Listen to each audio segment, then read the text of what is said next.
Good evening. It's Monday today. No, Tuesday today. Let's get it right. It's Tuesday today. Wow. Really? Tuesday already? Blimey. Not quite sure how that happened, but it's Tuesday apparently. Let's get down to... Oh, I know what I haven't done. Oh. Didn't mean to click on that. Triangle 24.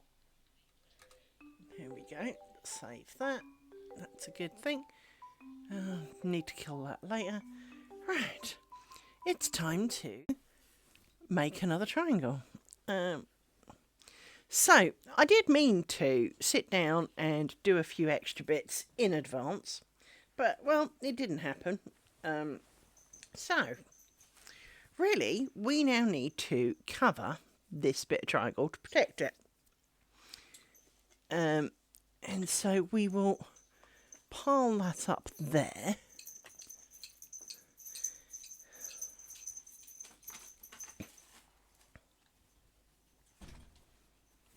So let's grab this.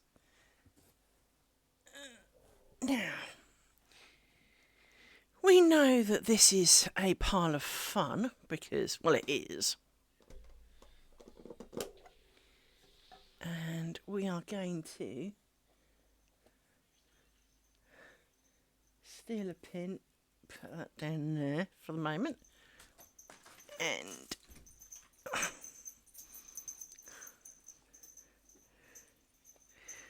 push these pins down the old-fashioned way with a finger. No, they're proving more finger resistant than I'd like.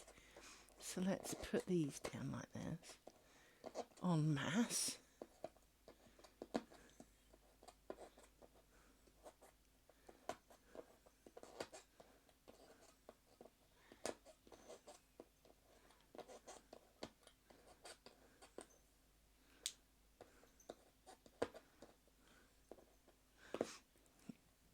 Push those down a bit more.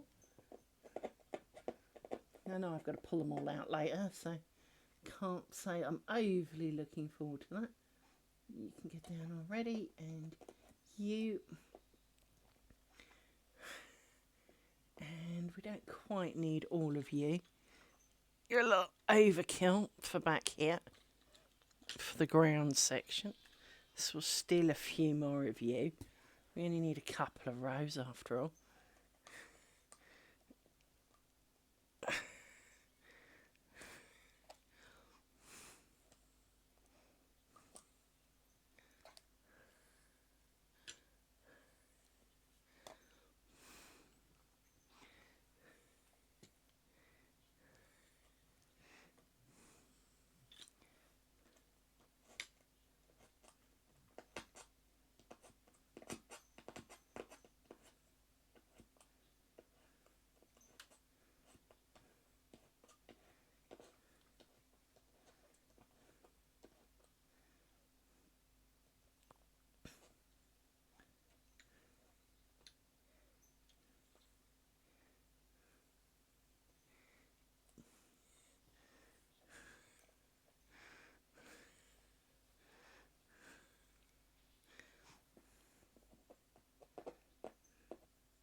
Right.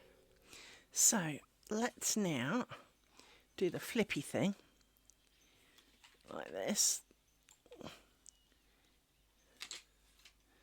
Like this. And this. And those.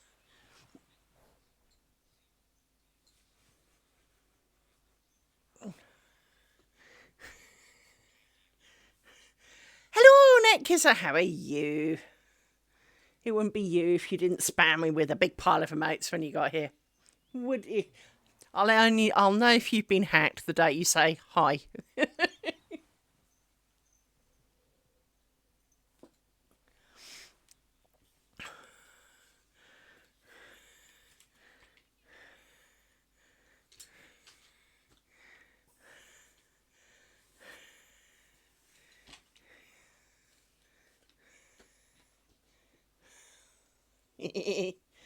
How are you, Net Kisser? How are you?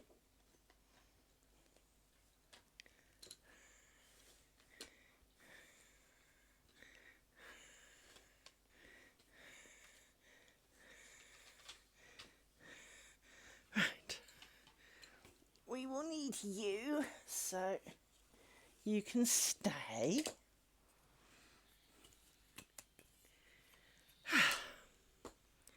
So, right. I know what I need to do before I forget. Please, for the love of God, before I forget, I need to take a photo. Because I needed an empty thing to take a photo with.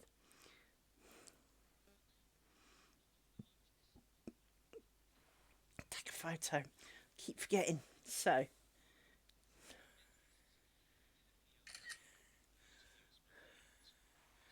Ooh. We like the sound of plans. Plans are good.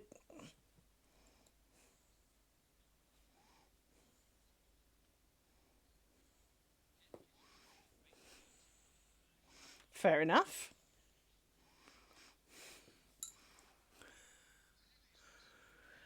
What kind of quilt are you making? Are you making a kind of a patchworky quilt with sew-in pattern on top? Are you doing some form of a plique?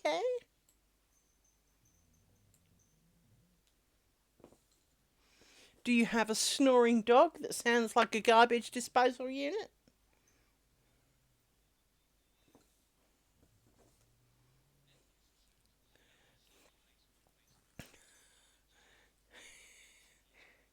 Eep!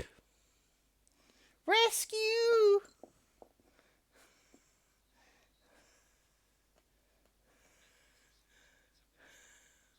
Fair enough.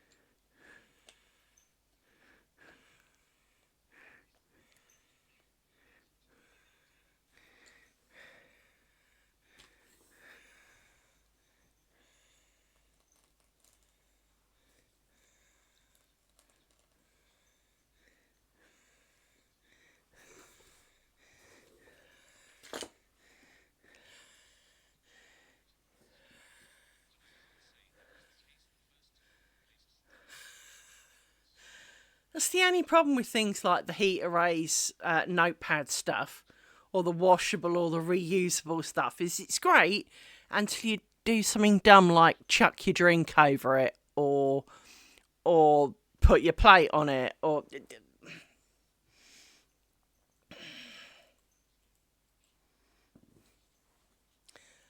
I do. It's why I tend to do online notes where I can. Um, I have found a really nice one that kind of works well for crafty things. If you're interested, it's a free one, more to the point. Um, which, let's face it, these days free is hardly ever free, but this one seems to be actually free. Um,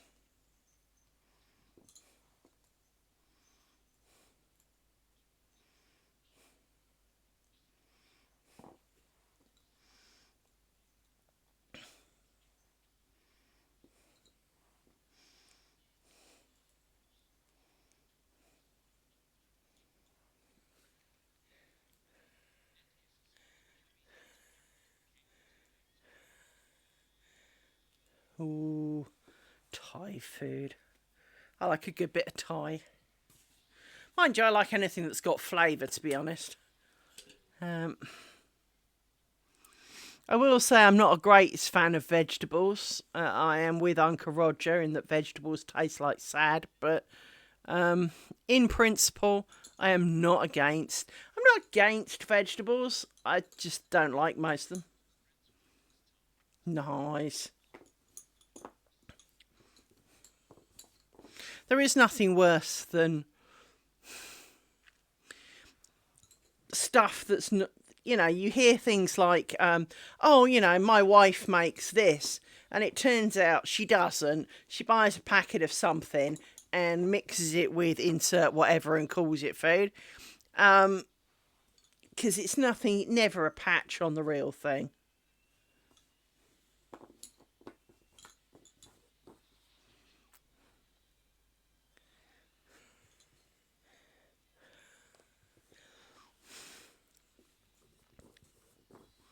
No, didn't want to do that yet. So, today, I have been looking at a website that advises on sizes of dots dependent on the size of your thread. Now, as a weaver, I am very used to wraps per centimetre stroke wraps per inch. And obviously this stuff's tiny. Now, one thing I do need to preface it with is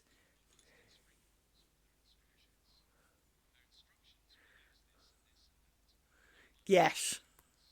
Yeah, measurements depends, because obviously, for example, with spring rolls, realistically, if you buy the little pastry pancake things,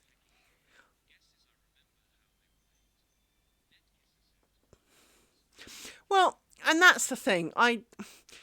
Spring rolls are much more forgiving.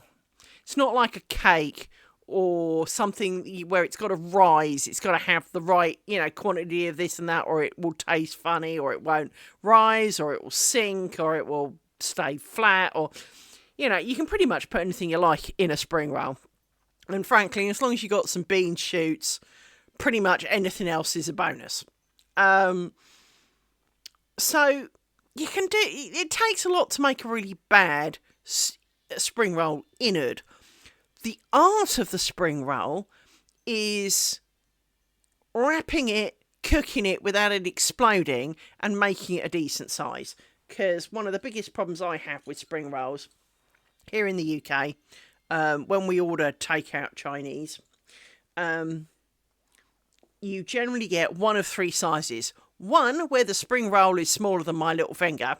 It's usually kind of this size. And frankly, there's no food in it. Number two, the thing is literally this in diameter and it's about this long. And as a result, you take one gobful, the wretched thing falls apart because it's really hot, so you burn your hands. And the food is now everywhere.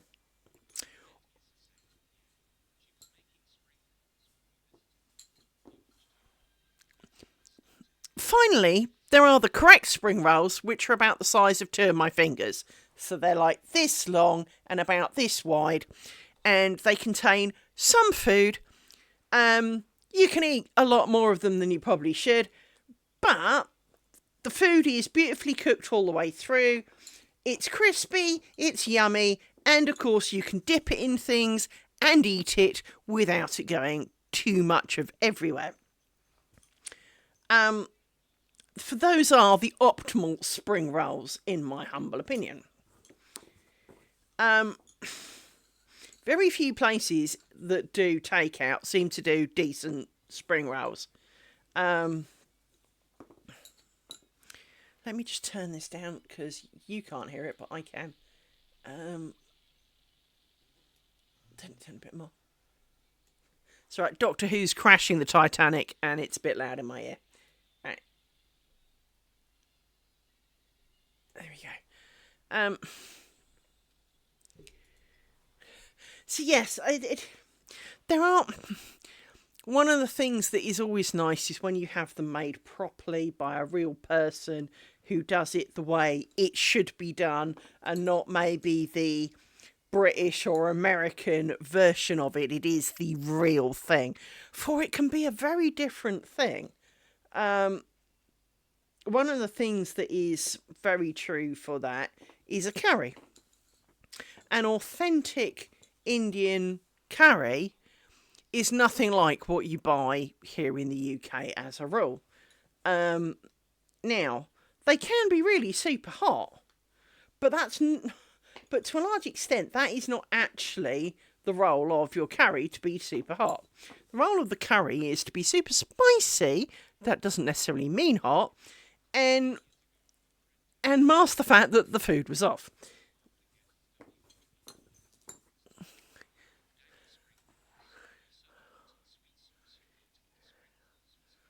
You see, I have a real thing about that sauce that you can get with spring rolls. I can pretty much consume my body weight in spring rolls with that stuff. And would, given the chance. I mean, if there was an all-you-can-eat buffet, I know where I'm putting my chair, you know? It's, I mean, don't get me wrong, there are plenty of other startery things that are brilliant and nice, and that's fine. But if you get a good spring roll, oh, is that a good thing? No.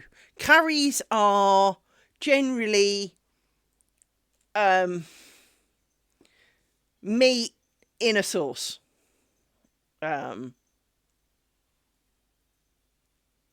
They can be vegetable, of course, but, you know, don't do vegetables. So, but generally it is a spicy sauce with subject in it.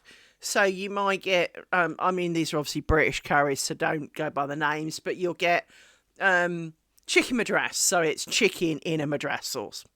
You can have lamb madras. It'll be lamb in a madras sauce. You can have vegetable madras. Funnily enough, shockingly enough, vegetables in a madras sauce. But when I had my car accident, I had to go and have some photos taken to put in my claim for compensation because I got hit by an uninsured driver. And it was caused by an uninsured driver because, well, they weren't driving, more accurately. They'd just spilled diesel all over the road and it was wet. And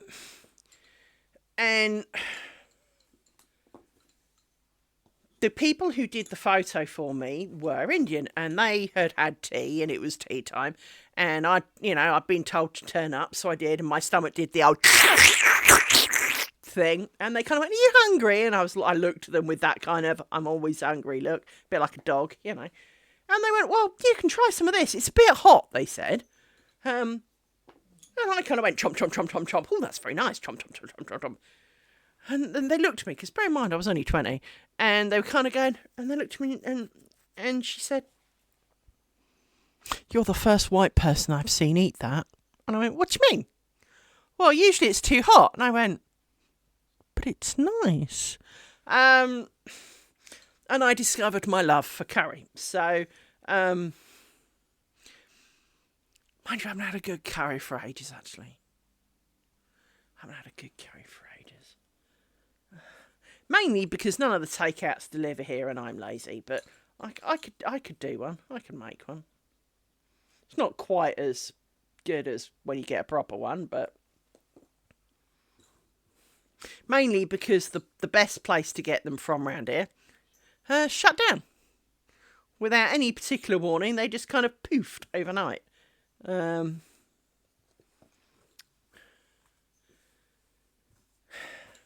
a bit of a shame, really. After many years of going there for various celebrations, they've gone. I mean, let's put it this way. When I divorced my husband, my ex-husband, and we did the not speaking thing for a few weeks, as you probably would in these kind of scenarios.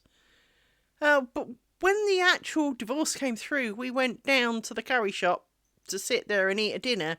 And they kind of went, "Oh, nice to see you. How are you?" And we went, "Divorced." And they looked at us with like, "But you've come here for a meal." Yeah, we have. We come to celebrate the fact that we're divorced. Yeah. They were lovely people, though. I do miss them. It's part of the reason I haven't had a decent curry in ages, to be honest. My favourite curry of the moment is chicken naga.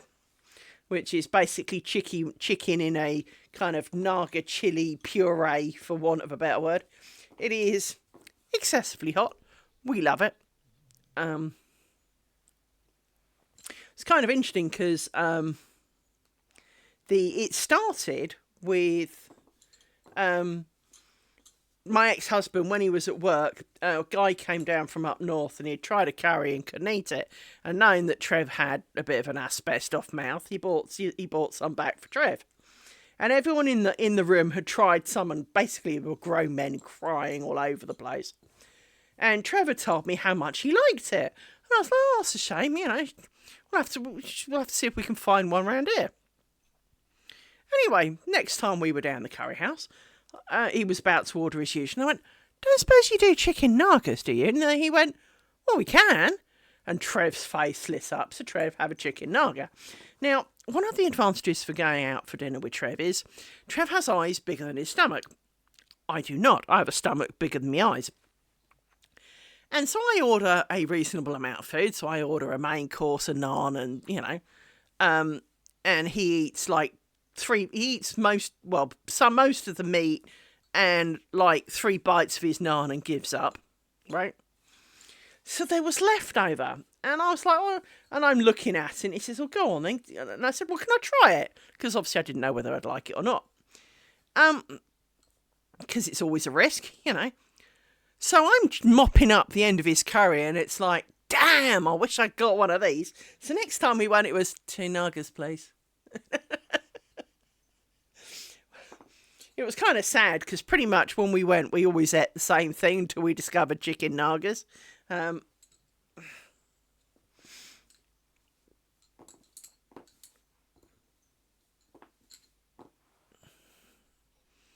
So yeah, curries are... they are a universal thing, but obviously it depends how much Indian influence you have in your area as to how readily available they usually are. And obviously, most of the time they have been localised, for want of a better word. So a curry in America is not necessarily the same as a curry over here. And a curry over here is not the same as it is in India. So it is very, very, it is very dependent on where you are and what's on offer. So it's not like someone here can go, oh, you've got to try one of these. Because, well, it's not like McDonald's. It's not a set menu with a set recipe, Whereas, for example, Chinese are a lot more universal. They've just been doing it longer, I guess. But as a general rule, Chineses are fairly universal as to what you will get if you order certain things. They will be roughly the same, give or take a bit.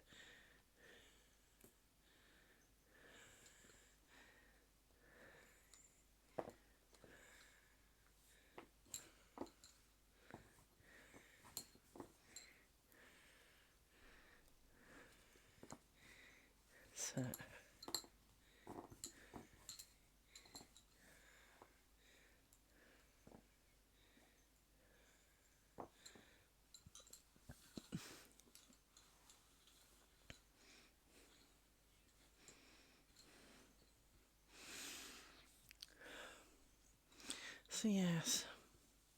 Sorry to anyone who hasn't eaten, because I'm fortunate in that I ate my pot noodle before I came, so not exactly, calorie spectacular, but it stops me being hungry. I did have a much larger lunch, so I'm not exactly going to waste away on my pot noodle.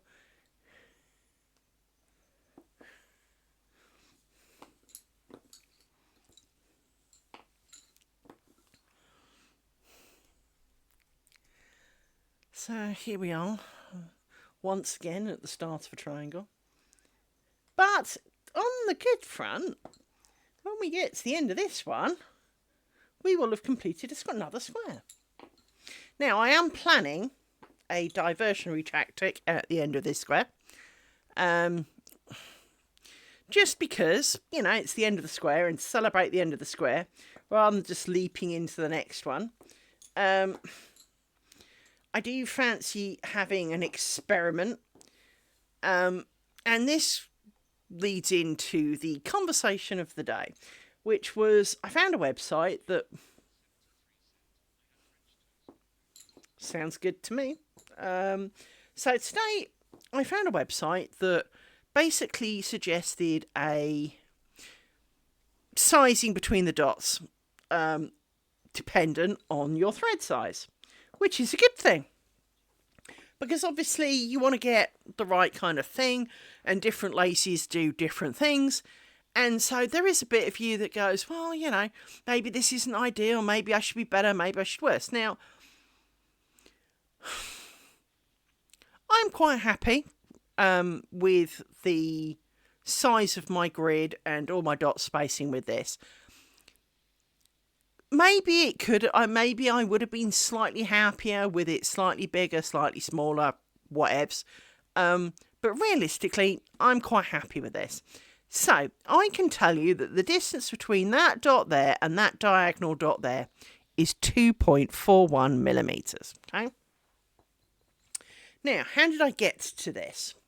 Well, in short, I put the pattern in and knew that it was of slightly bigger size than the original square that I'd been looking at. And I knew how big the original square was supposed to be, because I'd had to put it in the program to not to duplicate it, but so that I could print it out and laminate it, right? And in doing that, I decided to change all the stitches up, so that was fine. But I obviously wanted to be sure that I had the thing that I wanted. Now, I knew I was using this thread because, well, I got a lot of it. And I've also bought some more thread. Hurrah! I always buy more thread. It's like yarn. You can never have too much, really.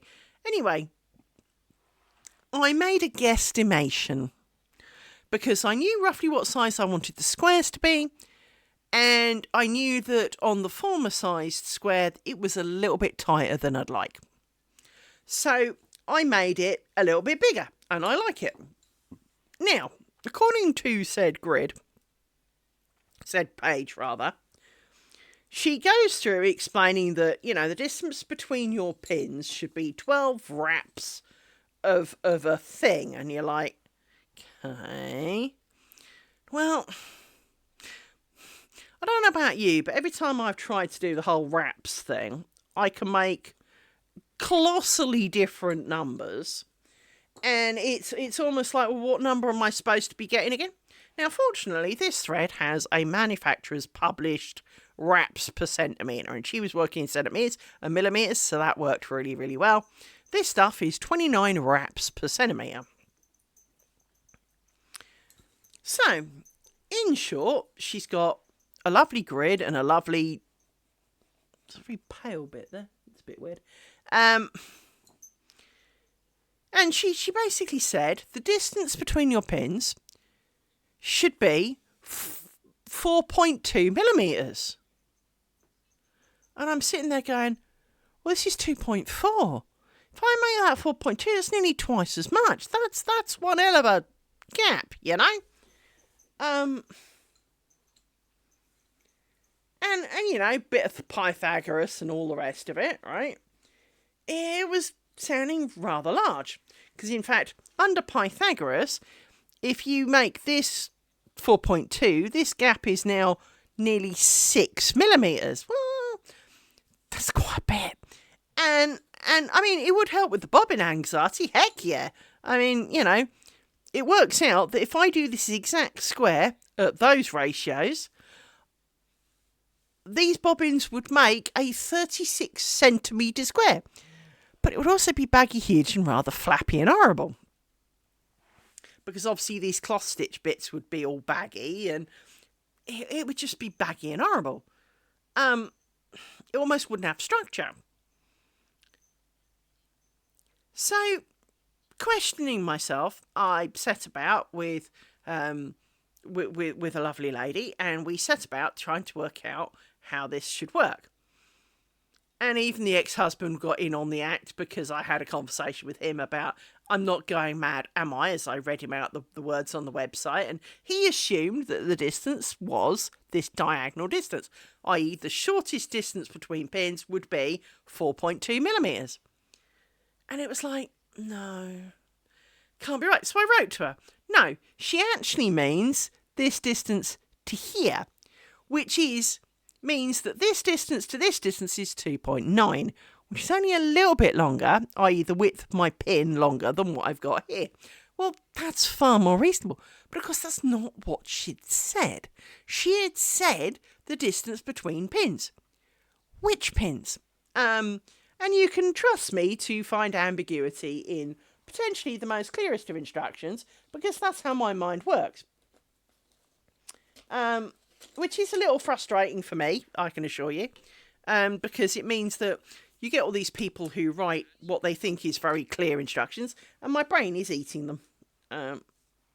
It's a bit long.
Have you been rearranging my couch, dog? I think you have. So, no, it doesn't mean I want to hug you. I think you smell. I do. Very much. No, I don't need your help.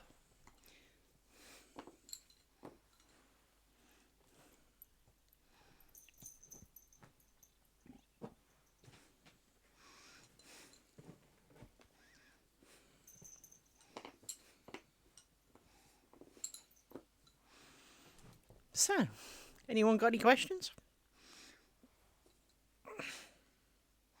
As I work my way through this first little bit.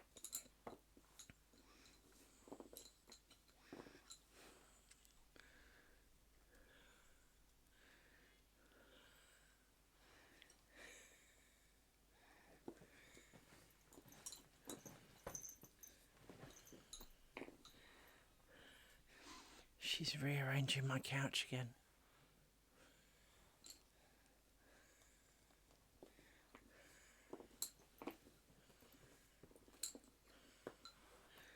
And she's going to get off now, because now she's destroyed the place. Here we go.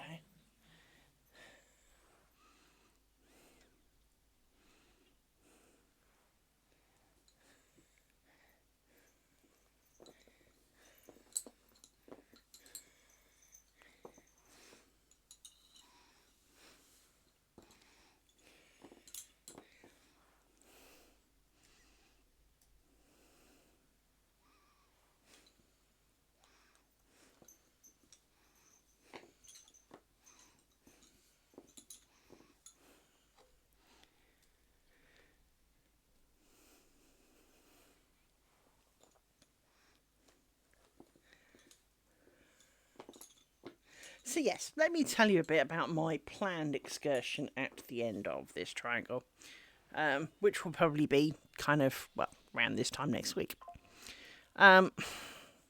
So, having discovered how this lady means for the dots to be used and which dots, the distance of the dots means what, I am planning, now,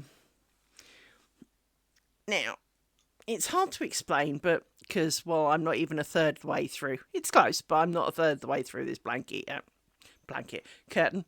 My brain wants to try and make one that looks like it was made in one piece. Now,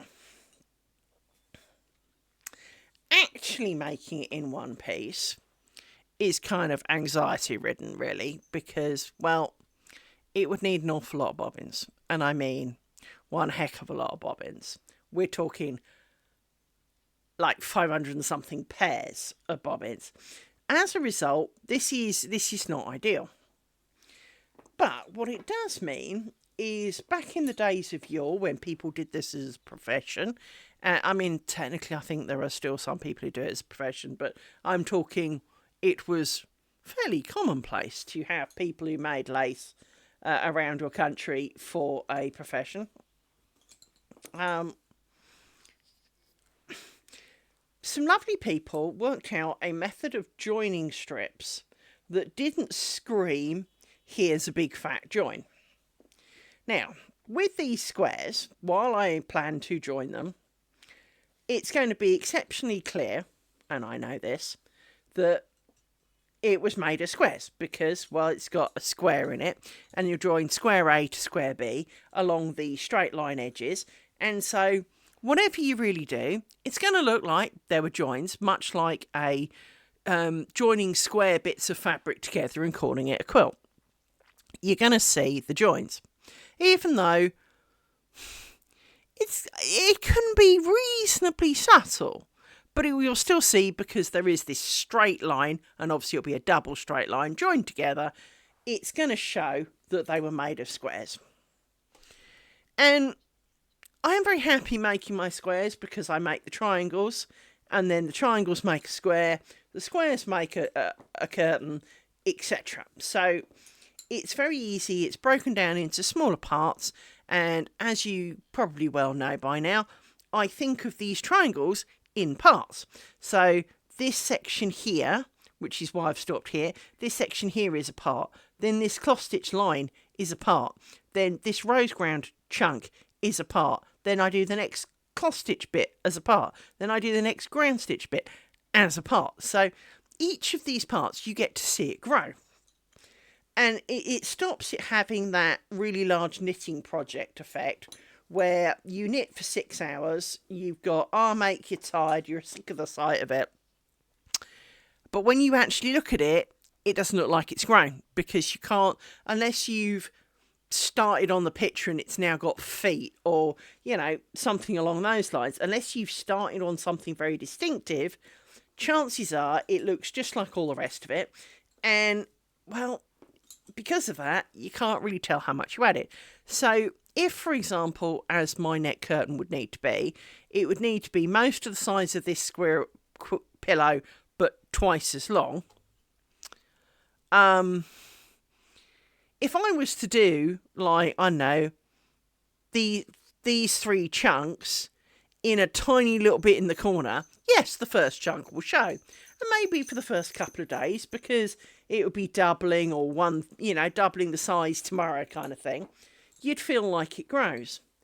But after a week or so, when you add like a couple of, maybe a square inch and a half, probably not so much. Let alone when you're like a third of the way through it, you can add like 3 inches and it still won't entirely look like you did anything. And this starts getting a little depressing. However, if you can make it in strips, now, we did cover this on stream the other day. On Etsy currently, if you look, there is a pricking that is a historical pricking for probably a shawl. Could have been a tablecloth. It's not entirely, there's no real information on what it was part of. But it is a strip, and it is designed to be done as one of other things, so that you join them together and make a hole. Now, obviously, it's just a pricking. It's like this. It has some kind of instructions on it, and you can see the flowery shapes in it and all the rest of it. Oh, look, a spam bot. We all know what we do with spam bots around here. We report all the spam bots. Spam.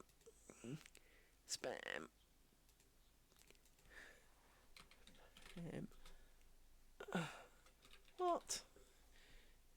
Next. Go. Done. Ban. Deny. Right. Dealt with spam bot. Right. So, but sadly, information on how you join these things in a invisible way, such as they did back then, because if you Google, for example, Chantilly lace shawls, they made huge kind of 1.5 meter wide shawls, but they didn't make it as 1.5 meter wide shawls. They made it as like 4-inch strips that they joined together.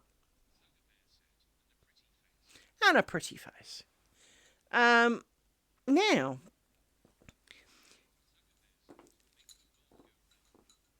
it does indeed. It is quite sad that a lot of the techniques of things are being lost. And there is a lady on YouTube who talks of this joining technique and how she went to some random obscure French village and learnt it from a lady. Unfortunately, that's like saying you've cured cancer but you're not going to tell anybody. That's okay. If it's any consolation, that's exactly what I think of when I hear it too. But, so this rather irritating lady has kind of done the flex of, well, I know how to do it. Well, that's really nice for you. But not all of us can afford to sod off to some remote village in France and, and almost do the, go and live in the mountains with the Buddhist monk for 20 years so that he'll teach you his, herbal tea recipe or something, right? I'm sorry, but that's not really fair. And it's 2025. If you're going to flex and say you know how to do it, can you share, right? Can you not just, even if it's a bit of a poor video, can you not at least demonstrate yourself doing it so that maybe we can have some hints, right? Because there are ways of doing it. And I've got a thing in a book on potentially doing it. It is not. It's going to show. That's going to show. So let me explain what would happen. In terms of doing it to this, what you would do is you get to this line here, and instead of stopping and tying them together like I do, right, you actually would keep making the lace some more, and you'd make like 1 inch or so overlap. And then what you do is you over sew, or worse, do like a blanket stitch half hitch kind of deal along all the edges. Well, then you've got two lots of threads with another thread. And said spammer is now deleted from Twitch, so that was quick. But if you do that, it's going to be really thick and it's going to show, because not only have you got the two layers of lace, which obviously would have to line up, but you've then sewed them together. It's going to look really thick and chunky. I mean, if you think about it, if you've got two of these threads that form each of these bars, well, suddenly you've now got four of these threads as a bar, and then an extra one going round and round and round and round and round. Well, it's got to show, right? Now, maybe it doesn't show quite as much as I think it does. Now, I have thought of another way of doing it. Now, if you've ever done the crochet square thing, you make a bucket load of granny squares and then you crochet the granny squares together. In lace, you can do something similar. So what you would do is you would have, say, a thin strip of work, and you would pin, the equivalent of granny square 1 on one side, granny square 2 on the other side, and using very similar to, well, exactly the same as the how you get threads through these pinholes to tie the knots, you would, and it's the same way you do beading as well, by the way, you get your fancy tool, this one, with the stringy bit on the end, you poke through, you pick up one half of one of the bobbins. So if there was a square here, you would put this through the thing, put this through it, and pull up a loop and pop this through it. And you would then be able to join either a pinhole, unlikely, or what you do is instead of here, where this pair comes straight down, you would have it bent round a pin. So it would leave a little pointy bit, kind of like this, for you to hook into. Now, obviously, it would have a pin, so it would be the right distance and all that kind of crap, because, they're quite small. So she says, I need to twist them a bit more than this. Hang on. And zoom that up a bit. Let me put in a pin. You'll soon understand what I'm doing, trying to explain in a second. So if I... Give me a pin! Thank you. So let me put this in here like this, just to kind of demonstrate. No, I don't want you to wrap around it. I'll do. Right. Now, if I grab my poking device, this little loop here would stick out. Now, it doesn't show too well, but you would have a little sticky out bit. Let me zoom in on that. Hang on. So as you can see, there's a little kind of sticky out bit here. And the idea would be is that when you come to the other side, you can loop round that loop and join them. And it would be, as far as I can tell, pretty damn invisible, to be honest. I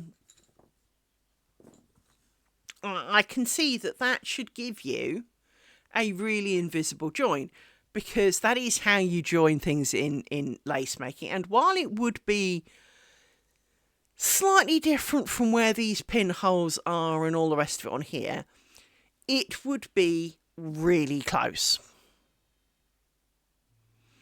She says, wondering if she can actually kind of demonstrate this. So, for example, I've got some bobbins here with a different coloured thread on it, mind. But the principle would be... I've already joined them together and I didn't know I had. Okay. Well, give me just one pair of them then. Hang on. I didn't realise that I had tied some of these together. And there's a big pile of scruffiness and Get in there. You come out through there. Right. So, what effectively you do is, if this is the loop from the other side, what happens is that because you've got these two bobbins coming down from above, you pull a loop from this side up and out and over and tuck this through it. And what this does, as you will soon see, is kind of makes a knot. But it makes a knot that would be very much like a join, she says as she realises you can't see that. For fuck's sake. So I can do it again, but it will take me a little minute to undo the picking. But it means that I should be able to join them with basically an all but invisible kind of... That's right, let me just kind of undo this a bit.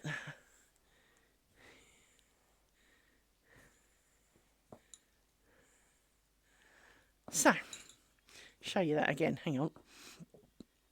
And you've just come off the thing, right? So, let's loop this up here somewhere just for good measure, because it saves me hanging on to it. Right, so if these were on the other side, what you effectively do is, using my magic tool of doom, you go through, you pull this through, and it makes a loop, like this. This loop then gets a bobbin passed through it, like this. And, because they are a bit close and all the rest of it, if I can keep it straight, oh, it's come off the other end now, but it effectively makes a loop around the other side, and as far as I can tell, should give me a near invisible join. And so this is one of the things that I want to test, because if I can make it work in the granny square kind of join method of, you know, doing a stitch between, so you'd have a couple of pairs, so that one pair goes off to one side, one pair goes off to the other side. You can have a couple in the middle if you like, but in essence making a bit of a gap between them. But you could do it in colour if you really wanted, but then that would kind of defeat the point, would it not, of trying to do an invisible join. But you could do, you know, if you do it in the same thread with the same stuff at the same kind of gauge, it's all going to work out. But that you should be able to join things together without it screaming, I was joined here. So I really want to try that one. For I believe that is possibly how they would have done it, to end up with, or they would have done something very similar with needles and a lot of patience. Which, as we know, I don't really have. So, because I can believe that that's how they did it with needles, or that they had a thicker thread and just did it with one thread and kind of hoped. But you would need the knotty bit, because otherwise it would just slip up and down and it would look funny. So you need the knot to hold. But I've got a feeling you need to kind of make a little mini picot on the end to join it with. And that could be my downfall, because we know I don't like picots.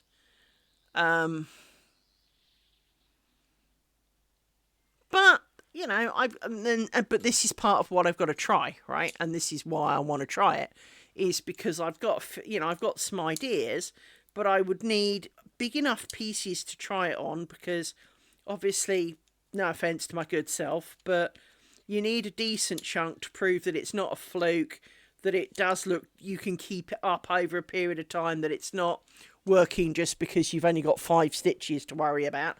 You know, that you need a decent chunk of it. The problem is, making those strips is not going to be a quick and easy thing.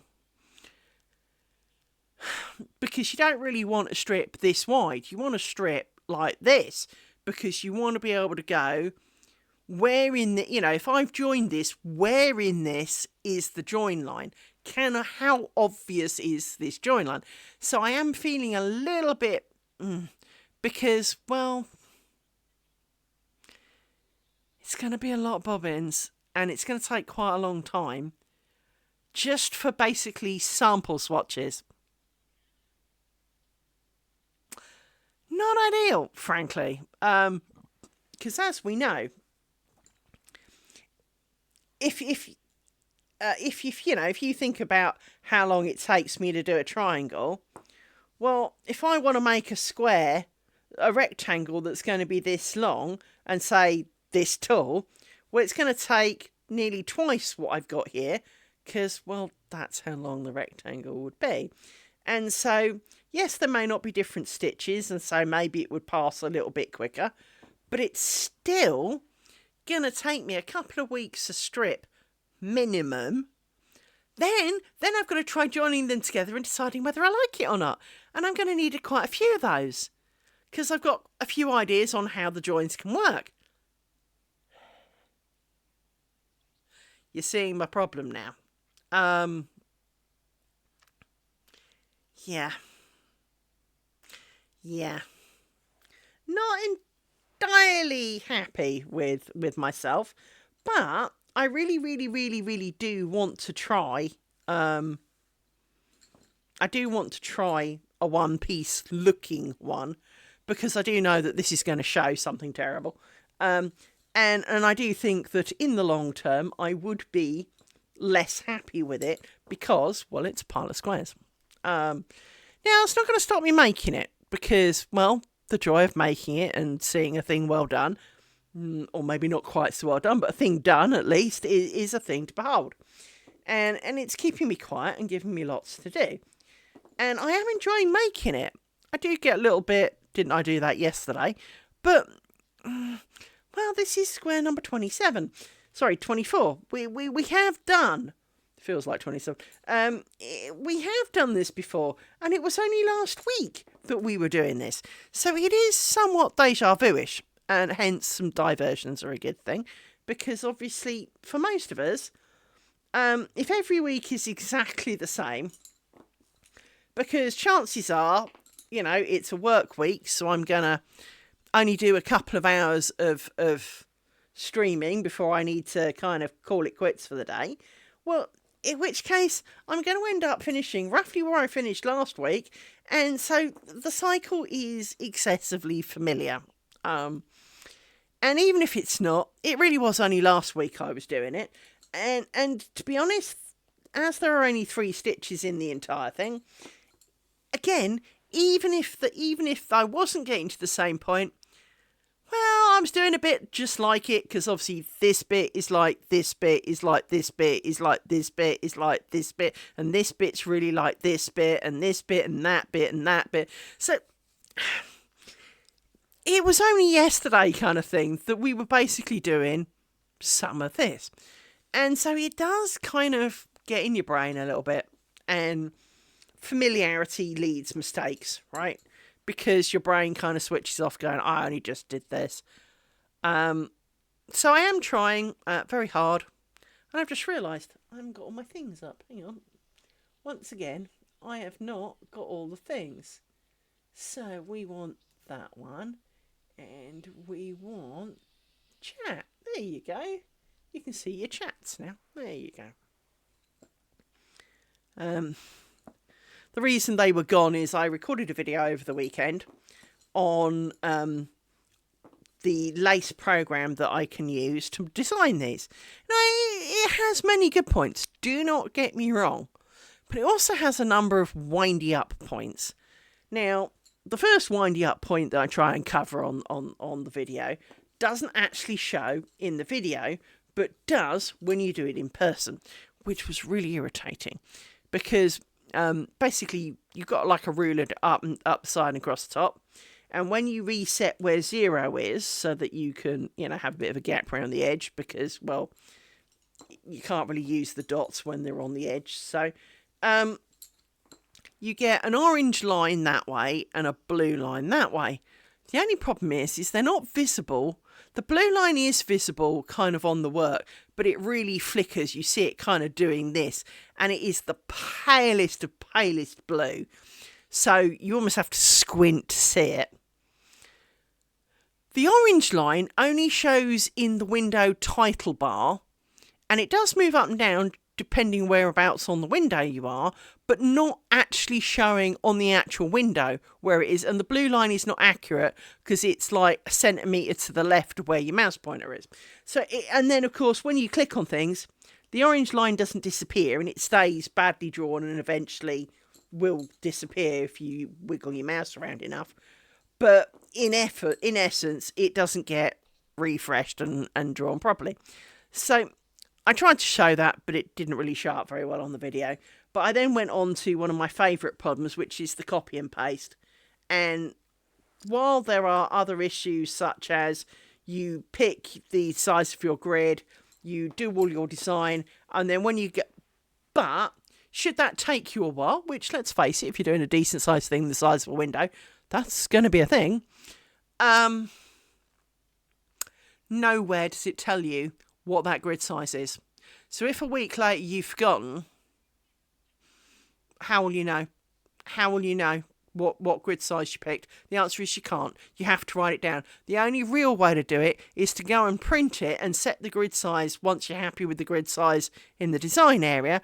Go to print and set the grid size there, then save your work because it will remember that one, and that one you get to see. But on the grid size one, you can't always type in the box. So if you have 2.41, you can't always type in 2.41. You might be able to have 2.4, but you can't, or 2.5, but you can't always have 2.41 because it doesn't like you typing in it. It resets the typing box. There's just a whole plethora of small, poor programming little quirks. But what annoys me is I actually bought this product quite a few years ago, and because I had an inkling that my brain wanted to lace, and it kind of wore off. Ooh, dye pots. And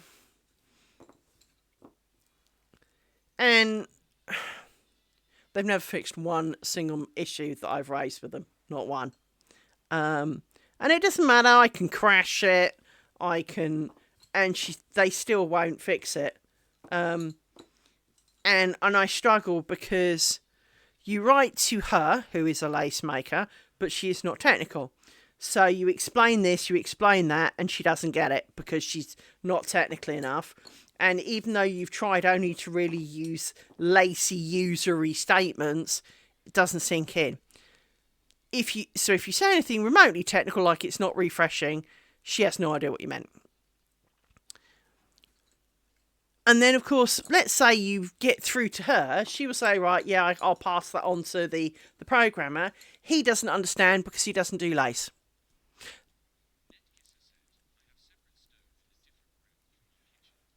Wow, fancy. I understand why, but fancy.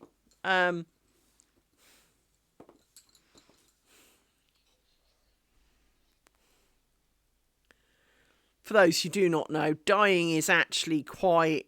you really must not use your food utensils or components to make dye stuff up. So do not use a spoon for it. Do not use a pot for it. Even if you wash it, do not use it because it is fine and it can contain harmful chemicals or things that are bad for you. At least they may not be harmful chemicals, but they're harmful to your human anatomy, and you must not ingest them or breathe them in for that matter. So I am hoping that Netkisser had her lovely mask on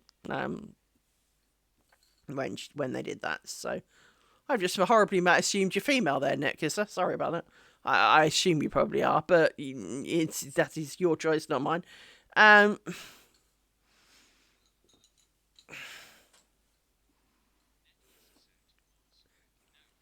Bad you, naughty you.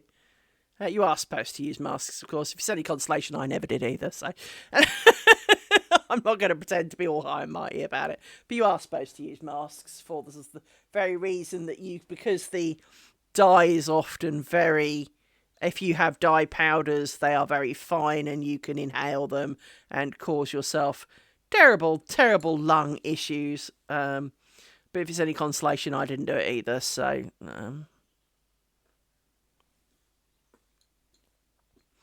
1, 2, 3, 4, 5, 6.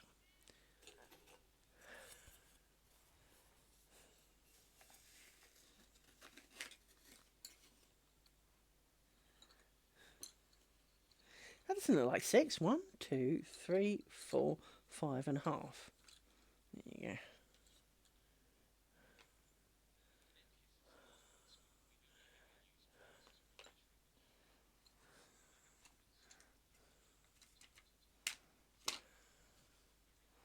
Ah, fair enough. Yeah, I did do some dyeing. I sold what I dyed, actually. Well, I did sell it, but I didn't sell it. I donated it to charity. People bid on it. Now, I need to point out here, I was excessively disappointed, which is why I still don't do it. I hand-spun some beautiful pure wool. I dyed them the perfect Cadbury purple, which is a beautiful, rich, deep purple. Now, I only dyed a bit of them, so there were some white ones, there were some purple ones, right? It was beautiful, and I had about 1 kilo and a bit of wool that I'd spun. It took me forever.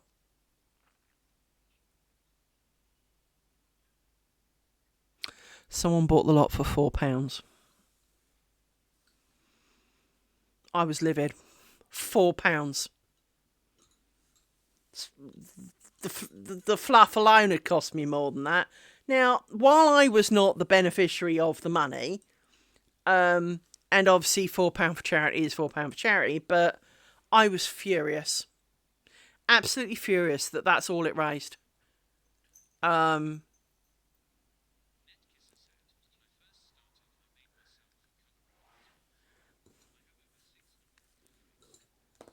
That's a good idea.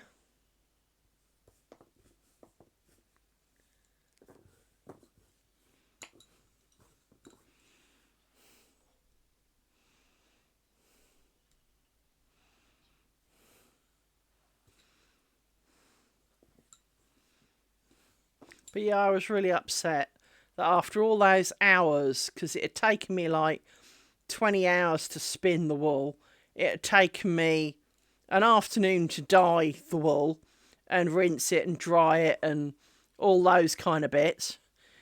£4.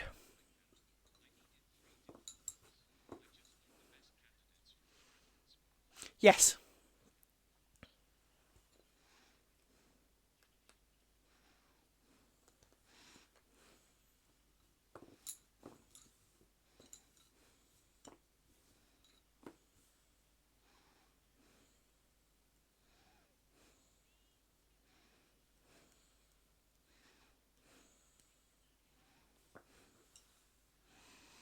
But yeah, £4 for all that work. I was so disappointed. Should have known really, because before that, I'd woven some scarves.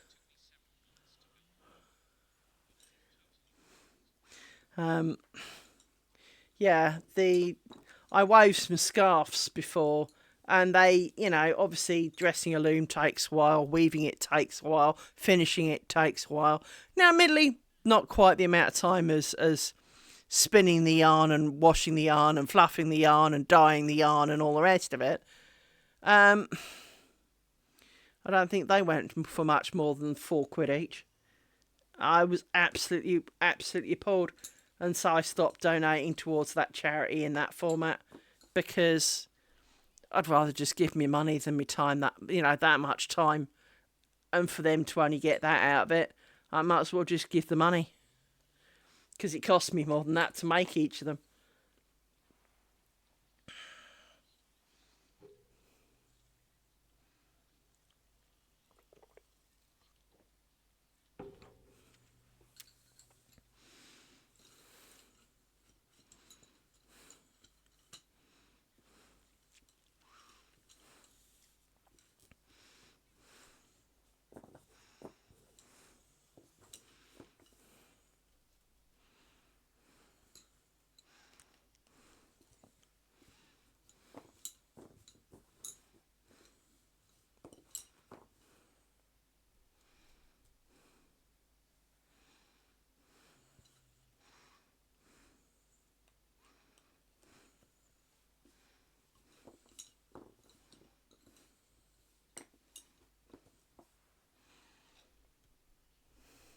I do like the idea of building the reference book, though. It's in 600 colours is quite a lot.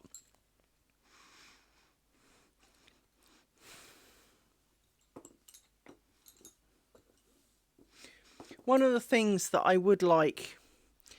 Well, Nick Kissy, you obviously do a lot of dyeing, so I may have to ask you lots of questions, because I am interested. One of the things that I never got down very well was the... Well, effectively space dyed yarn. I know that that's what they call it, and that's not what it is, but where you have shortish bouts of a few minor colours. Now, obviously, one way to do it is to carefully fold your yarn and then make stripes of it. But they make it far more random than that, and I don't know quite how they make it more random than that.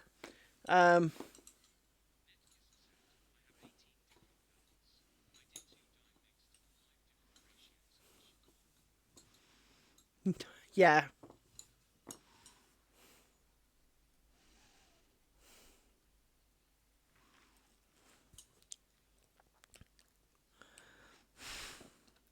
Well, 18 colours of whatever format.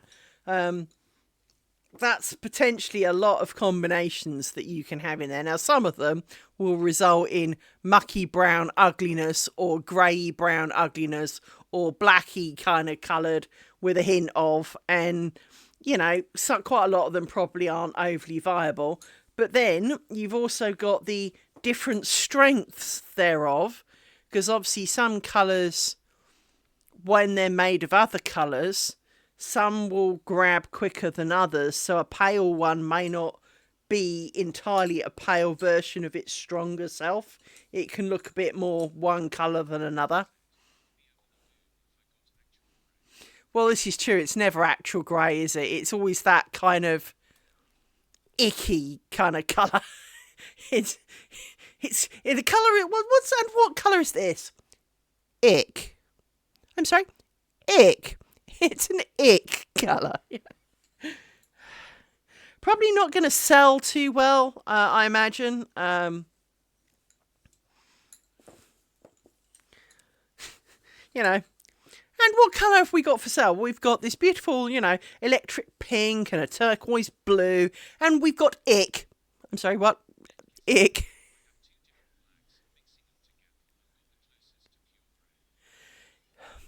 Well, that's the time when you end up finding a grey dye and buying a crap load, isn't it? Because it's a colour that making it is really hard. Making a nice one is really hard, more accurately.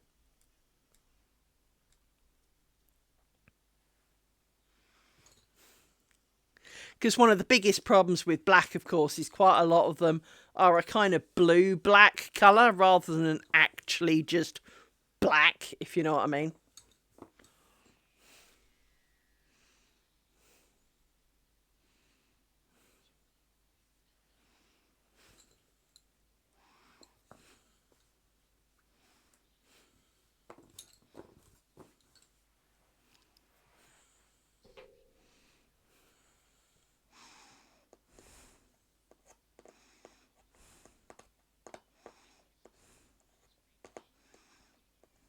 Yeah, they're never just black. There's always black with a hint of, isn't it? Black with an undertone thereof, you know?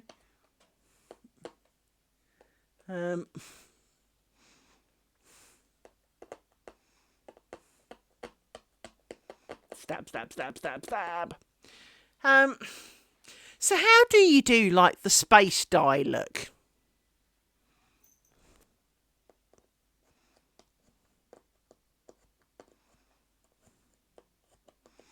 Because I know how they make speckle yarn. Mine never really came out very speckly, but...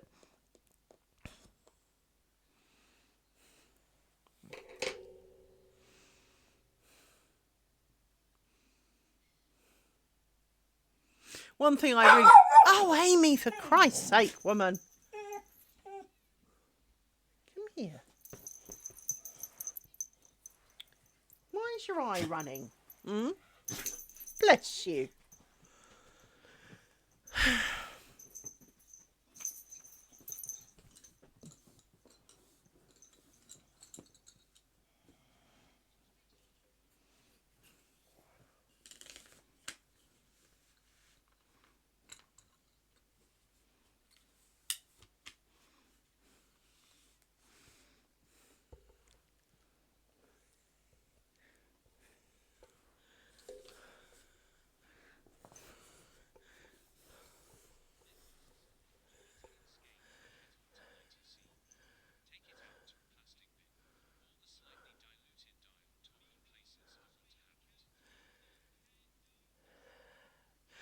Yeah, I mean, I've always struggled because, yeah, I mean, see, this is where I've always struggled, is that I know what I want to do, I just don't know how to translate it into kind of the right actions, because, well, there are consequences. And for example,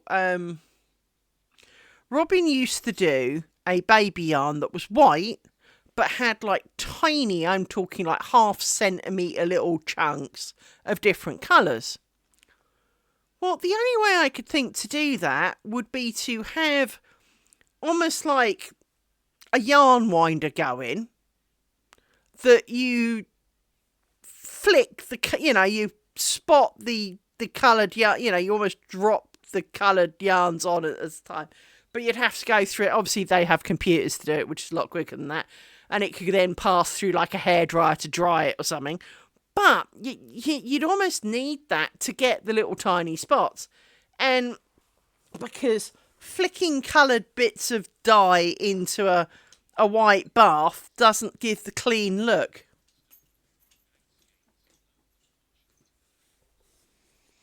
Yeah, I mean, the biggest problem I have is that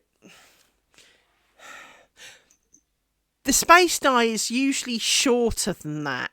And the actual colour sections are shorter. So that's what I need you. And I will be stealing from you shortly, I know this, but I want to put these in here anyway. It's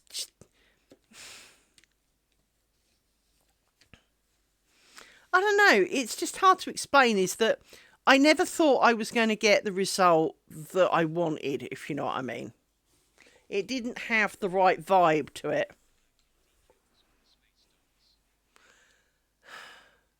Well, to be honest, I think we all do. To be honest, I think the best way to do it would be to almost get a really, really, really, really, really, really long hank. So instead of like your 2 metre hank or whatever, you'd have like, or your metre long hank, you'd have like 4 or 5 metres. And then to give you a much further repeat between the bouts of colour. And then you would kind of, but even then, you would kind of wiggle it. So instead of being just kind of like one long line, you make it wiggly, and then you do your... Yeah, you see, so did I, and I didn't like how mine came out. My problem is that with space dye, the colours don't usually overlap. They're usually quite... No, I know. But with space dye, they're quite blocky in colours. They're not usually faded, if you know what I mean. I mean, there is a little bit, but it's a really short fade, not a really long fade. So it's almost like they don't wet the yarn first, but they have to, otherwise the wretched dye wouldn't ever go into the yarn. So it's kind of confusing to me. I've never really understood it, if you know what I mean.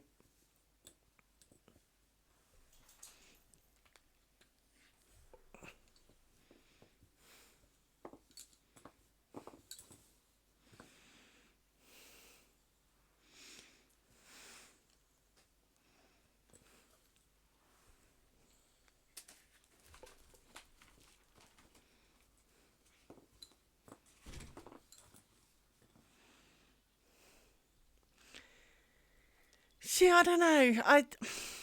It's part of the reason I don't dye stuff anymore is that I hardly ever, unless I wanted a plain colour, I hardly ever got exactly what I wanted.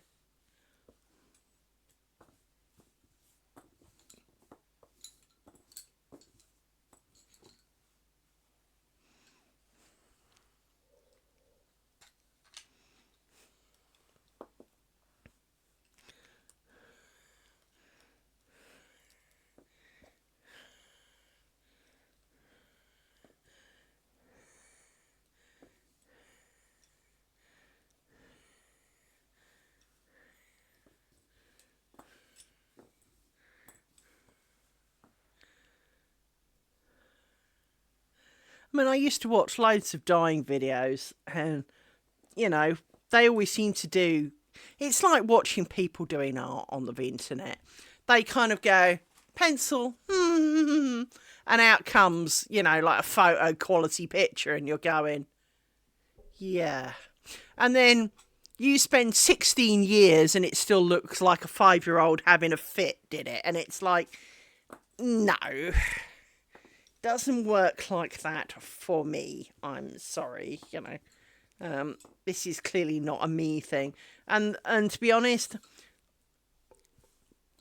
I really wanted that dyeing thing to work. I'd actually wanted to use the yarn, but when the charity thing said they were looking for things, people showed an interest in hand-dyed yarns, so I did some. And clearly they weren't that interested, is all I can say. So, very disappointed with that.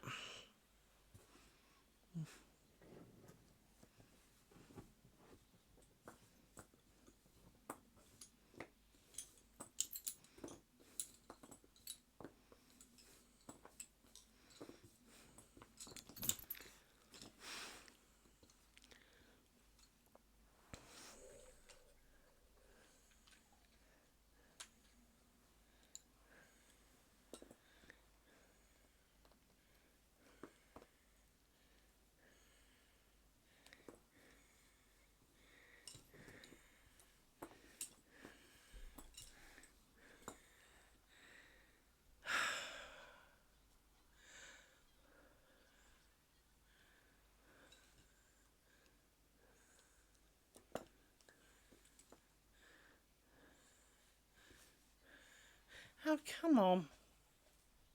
Come on, Rory. Oh. There you go, little man. Come on. That's a good boy.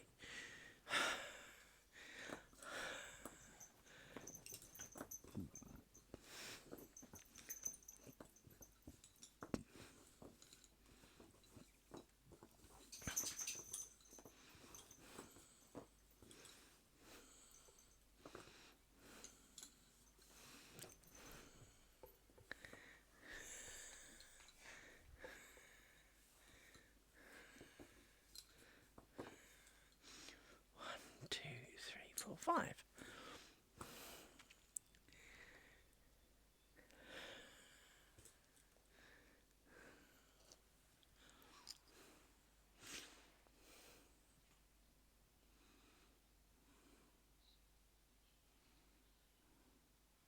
I wonder if I can find a picture of my yarn. Hang on.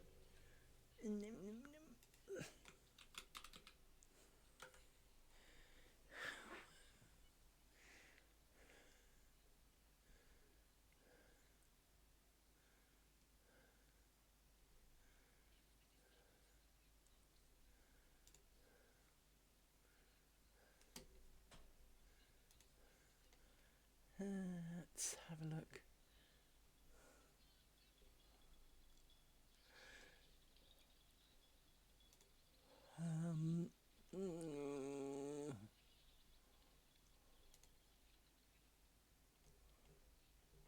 It's going to be a long time ago.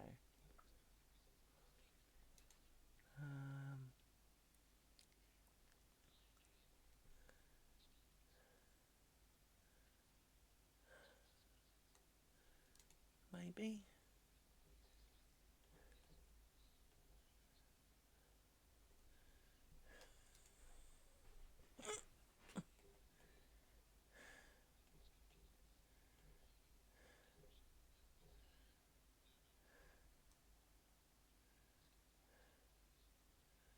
That's a gruesome picture of Charlie's ear, but not of me dyeing yarn.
That sounds good.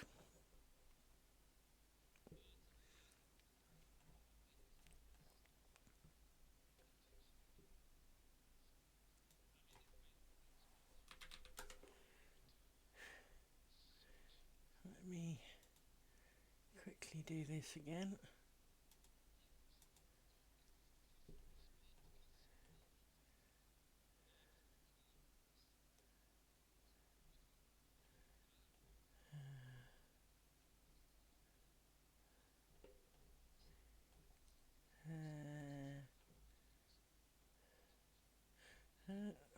It's amazing how you use the word dye, as in DYE, and search through your posts.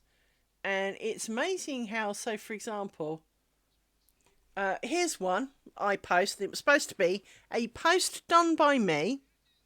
And it says, the moment when you're watching a film you haven't seen in ages and notice actors you never knew were in it, I would have watched it a lot more if I'd noticed.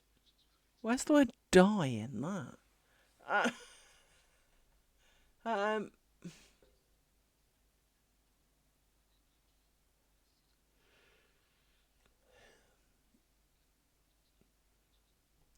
so, no, I can't find... I know where it was. It was in groups, to be honest, but...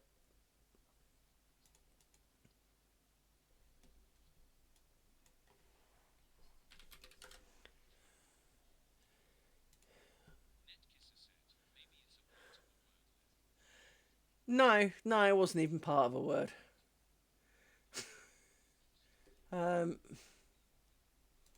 never mind. But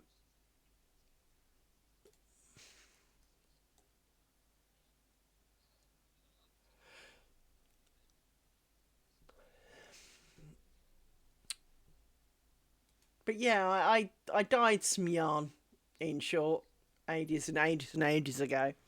And I really liked it. I really liked how it turned out. And I was very gutted when it sold for so little because I couldn't then keep it. If they'd not bothered, it would have been better, in my opinion, and I could at least have kept it.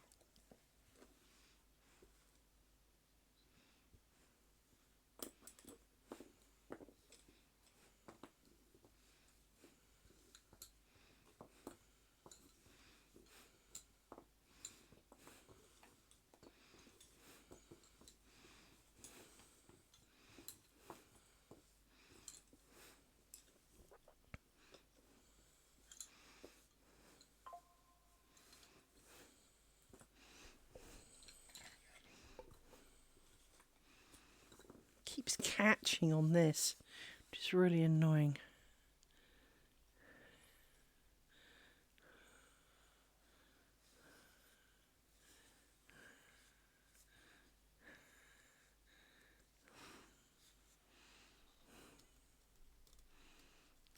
pin it down a bit more. So, let's see. There we go. 1, 2, 3, 4, 5.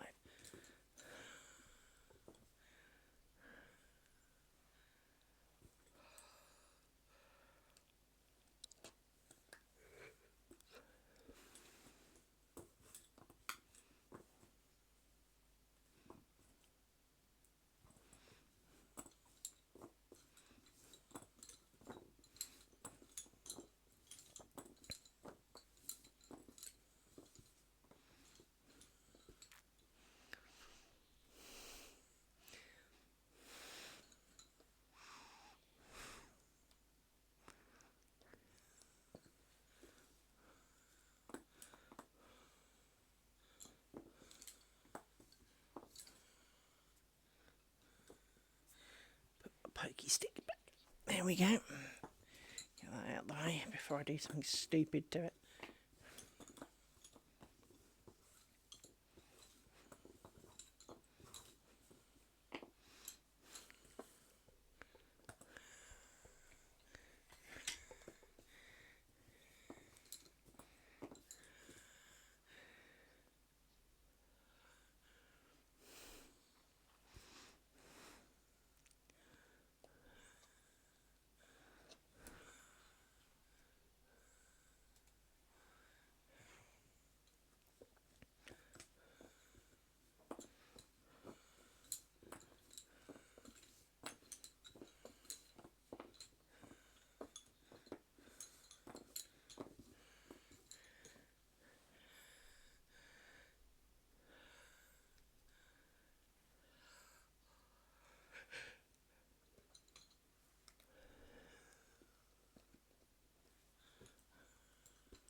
So yes, I can't believe we've nearly made 6 squares.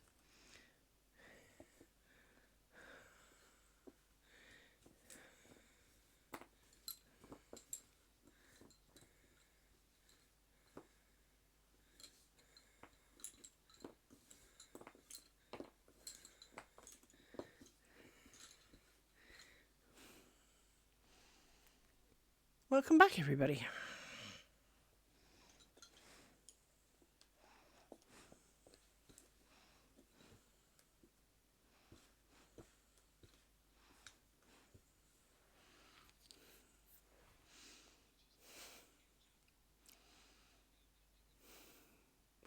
I'm hoping some of you will join the Discord server, !Discord if you haven't already, because Twitch notifications do tend to be a tad useful, inaccurate. And as I don't hold down a fixed schedule during the week except for Friday, it's really easy to miss on my streams. So, again, the Discord thing becomes really, really handy. It also gives me a place to let you know if I'm going to skive. Because, like yesterday, I took the day off. Not by choice. It got away from me. But I can always post and say sorry. So it is a good way to keep in contact and have conversations. And we can talk about things. And so, like, for example, today, I had a beautiful conversation with a lovely lady about the pinhole distances. And she's... Because she'd seen my video on the lace 8 thing, and she said she could see, she understands exactly why I struggle with it. 2, 3, 4, 5, and she knows an answer to that, and she's going to make a video on how to do it a different way, not in lace 8 obviously. And I'm really excited for that because she's partly been inspired by watching my videos on making a net curtain, and she's in part thinking of doing the same. And it is that whole kind of fascination of being able to see someone else take your idea and run with it and probably do better than me, which is great. But she's also inspired me to... I've been muttering for a while, I know, about potentially wanting to do one in one piece. But obviously with the number of bobbins, that could be somewhat detrimental. Because, well, let's face it, I have enough problems with these. Let alone if I tried to make it a lot wider. Because obviously here, I only make half the width of the square. Now, admittedly, I end up on a diagonal, so there's more pairs. But, you know, realistically, you work in a diagonal. So, it is a thing. And it is the idea of, instead of this being whatever it is, hang on, I in fact have a tape measure floating around. So, for example, wrong end. Why is it whenever you've got a tape measure, you always grab the wrong end? So, this is what? 8.5 centimetres wide. Which seems a bit big, actually, but I'm sure they're only 15.25. Never mind. However, if I wanted to make that 43, well, you're kind of talking... Well, if that's 8, you're talking like 5 times as many. Maybe a bit more, just to be safe. Well, I've got like 48 pairs of bobbins. That's 200 pairs of bobbins. That's a lot of bobbins. And if I struggle with 48 pairs of bobbins, I'm 100% going to struggle with 200 pairs of bobbins. Now, I do possess 200 pairs of bobbins of a couple of types of bobbins, so it would be possible. But I just... So hence the idea of making strips. But then, if I'm going to make strips, I don't want to spend, you know, best part of another 18 months making strips, only to discover I can't join them. So, I've got to do the equivalent of knitting swatches to find out, and join them together and see what happens, and see which way of joining them I am most happy with. And that to me is definitely a concern because, well, like I said earlier, if you think about this, this is a right angled thing. If I wanted to make this a rectangle, I've got to basically flip these. It's going to be twice as big. So that's 2 weeks to make a strip. Now, that's not irrelevant of whether I have different stitches in it or not. That's 2 weeks per strip. But I need multiple strips because you want to be able to look at it, you know, close up and from a reasonable distance and decide how much the joins show. So it's got to be, you know, a reasonable length, and I'd argue this is probably enough to decide. But I'd need twice as many bobbin.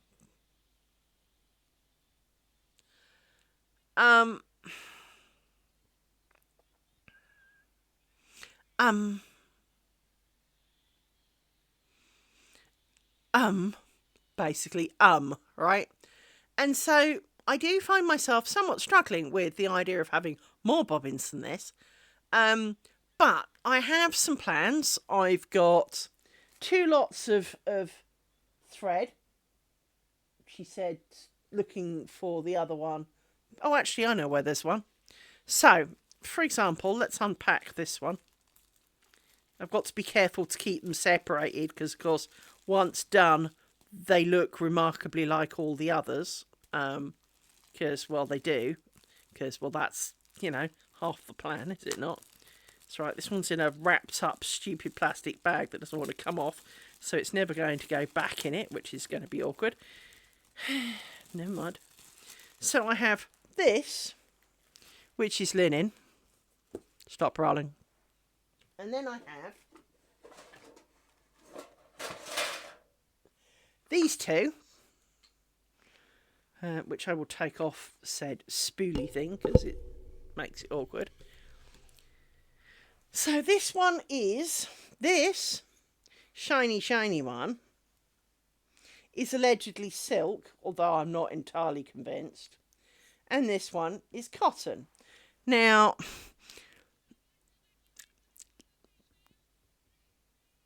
tempted. This is supposed to be white. Funny how it's not quite white. They're all supposed to be white, by the way. Funny how they're shades. But this is cotton. This is supposed to be silk. This is supposed to be linen. I say supposed to be because, well, who actually can prove? You know, you'd have to prove it, right? This is definitely supposed to be linen. I mean, it feels a bit like linen. I will say it's quite a stiff thread, so that's quite likely.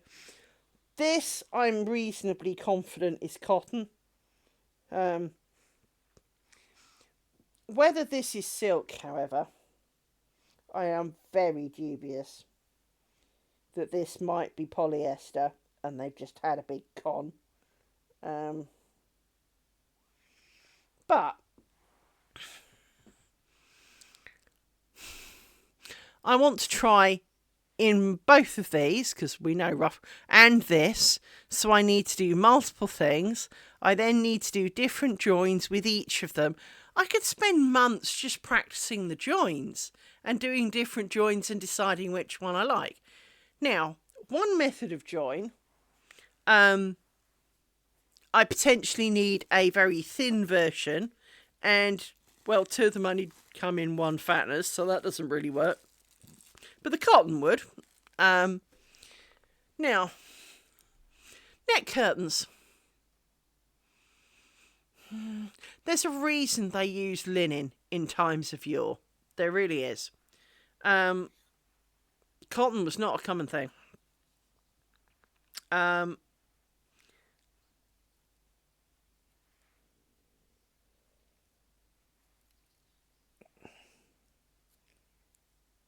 So I'm just sorting out the loop of this. So I'm not convinced that this shiny one is silk. I mean, it is shiny. Shiny has its own problems, by the way, in that it doesn't really grip.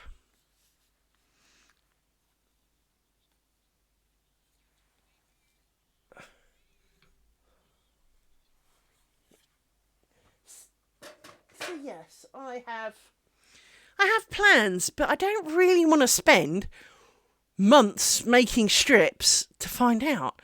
So what I will probably do is I will do some of the strip off screen. Part of the reason for that is I can do it while doing other things, and it's, you know, I'm not subject to just sitting here in front of a camera.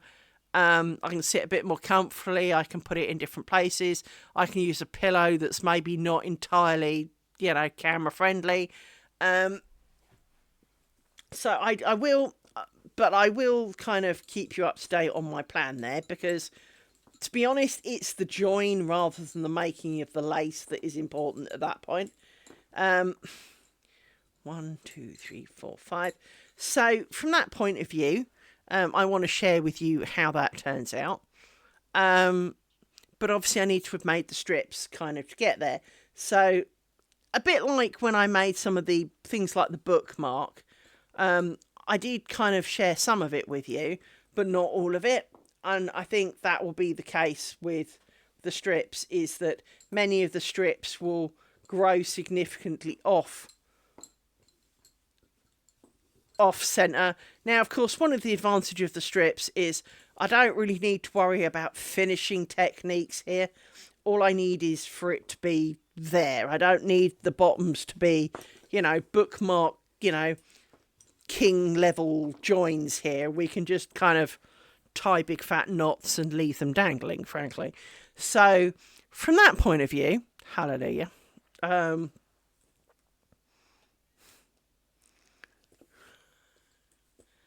So I do have the, but I just want to kind of try it, because while I'm sitting here making the squares, knowing that the square's going to look like squares in the window, right? Because they're going to look like squares in the window. I want to know if my brain going, but I could do a whole one, is actually a viable kind of decision. 1, 2, 3, 4, 5. I need to know whether, my brain can shut up now because it's never going to manage it. Or it's certainly not in a place where it can manage it for a while yet. I need to know if, if the idea is possible. Well,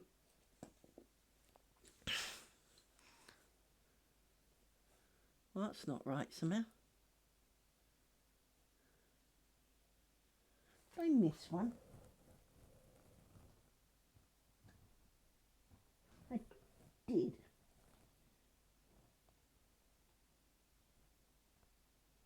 You need to go here. There. Right.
There we go.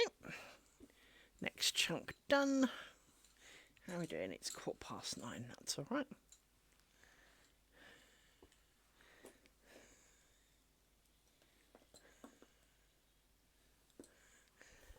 So we need 1, 2, 3.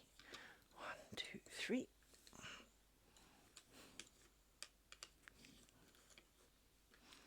You're a bit short.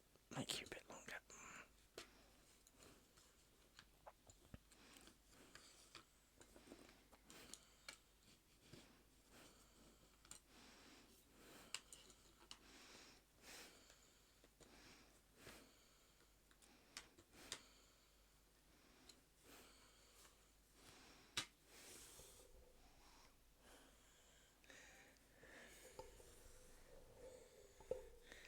we go.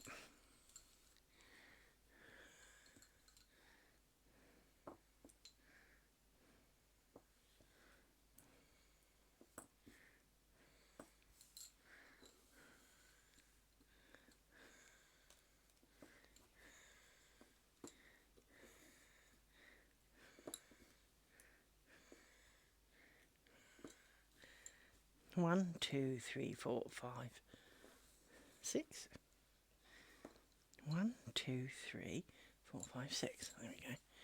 Stickety stick, stick, stick.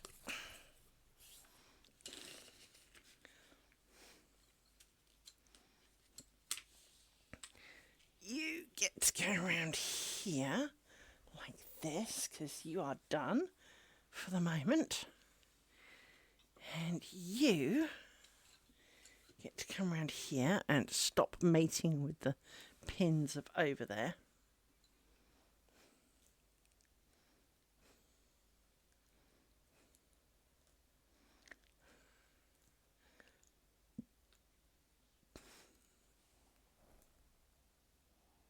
How the hell have you done that?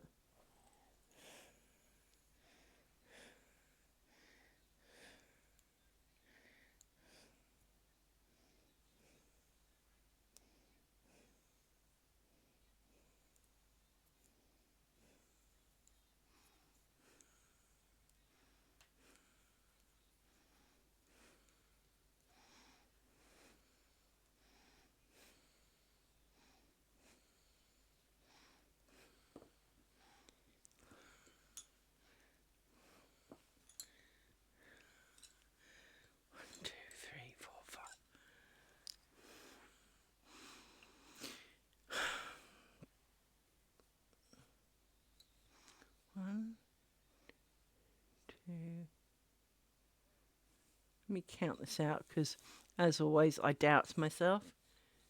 2. Okay, that's right. Yep, looks reasonable.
You sit over there. You come over here. You're slipping already because you're annoying.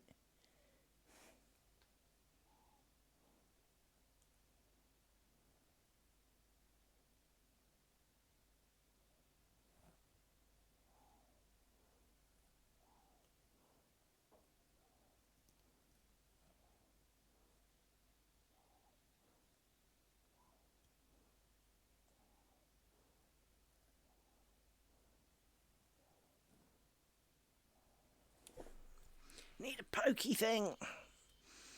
Sometimes these bobbins are really awkward. It's not the bobbins, it is the knot.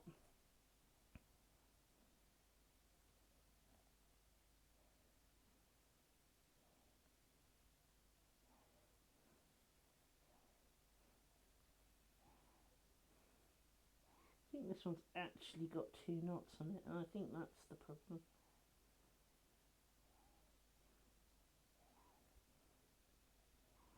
There's one.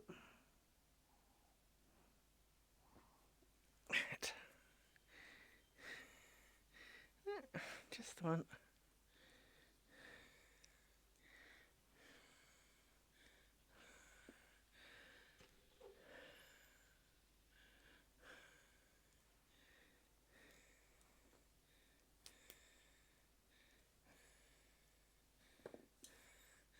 Right. So, now cross, thread. There we go. Right.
Oh, I haven't been drinking enough.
Oh, got an itch yet. Hang on.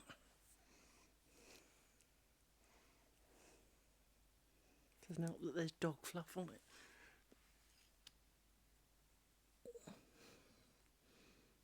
Here we go.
So everyone's gone all quiet.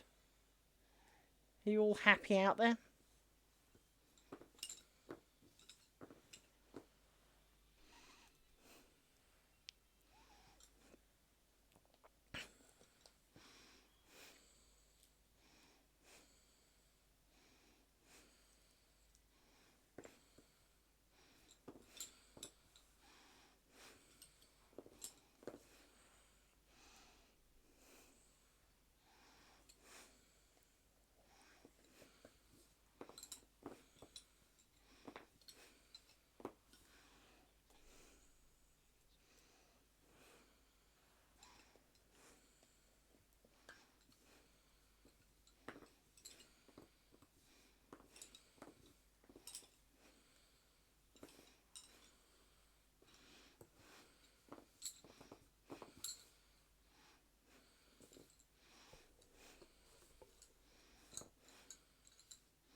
Give me a pen.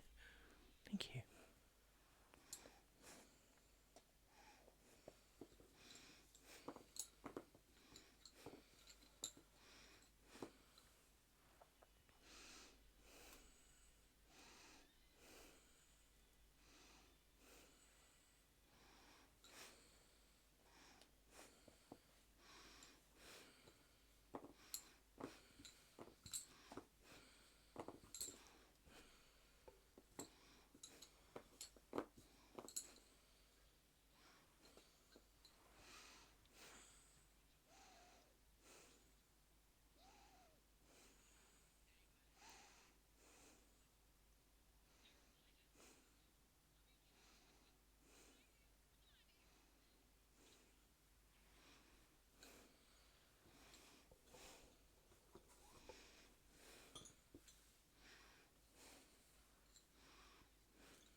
me.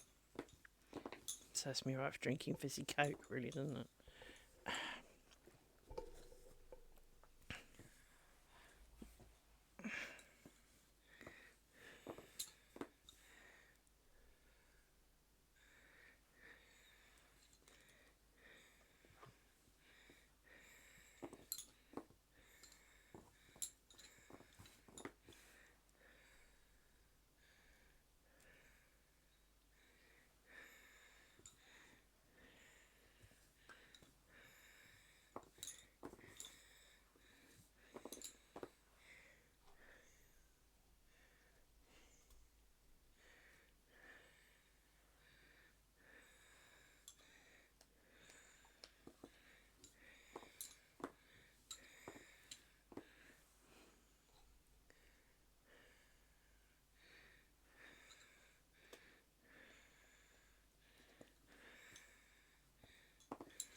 Right.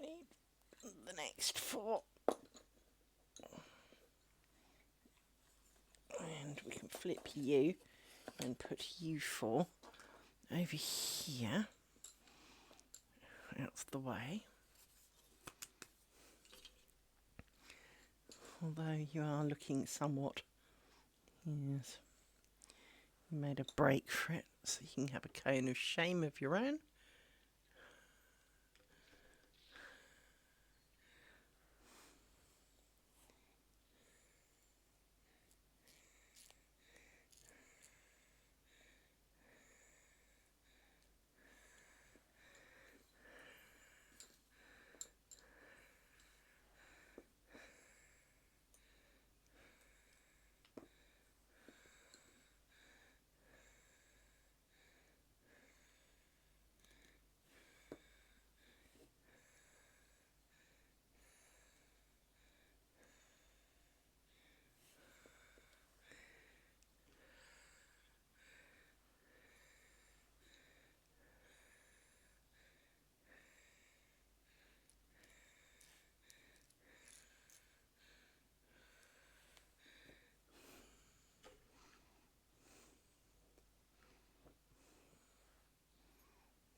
awesome news. Someone's just posted that, by my calculations, I've got a week off in April, the weekend after Easter. Well, judging by this... Oh no, it's the week before. Ah, damn it. It's the weekend before Easter. Boo. I thought it was the Easter weekend. Oh well. I'll have to go to bed before they finish it then. But that'll be a long weekend then.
me to because, well, it works better.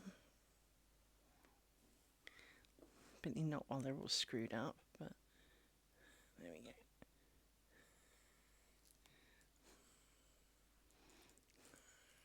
Not sure this one's long enough to survive, but we shall find out.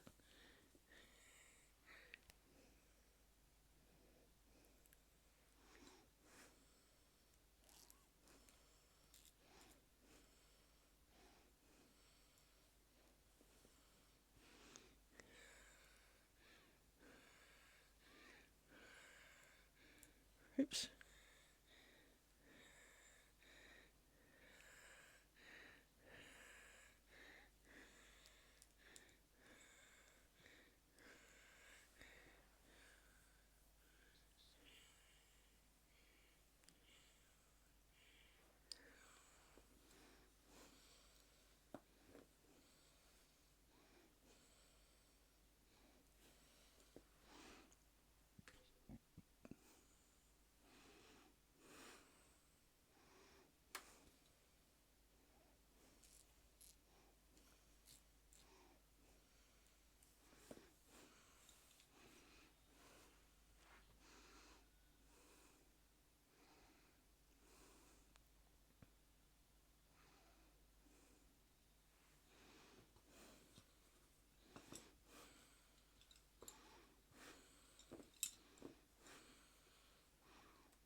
Right.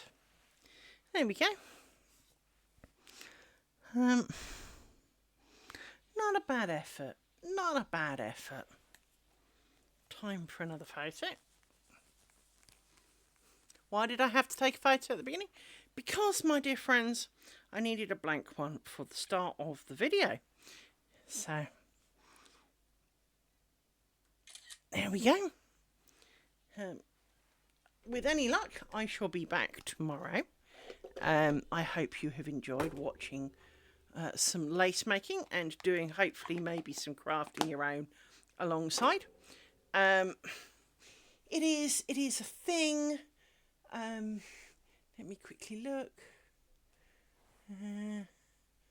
What else is going on?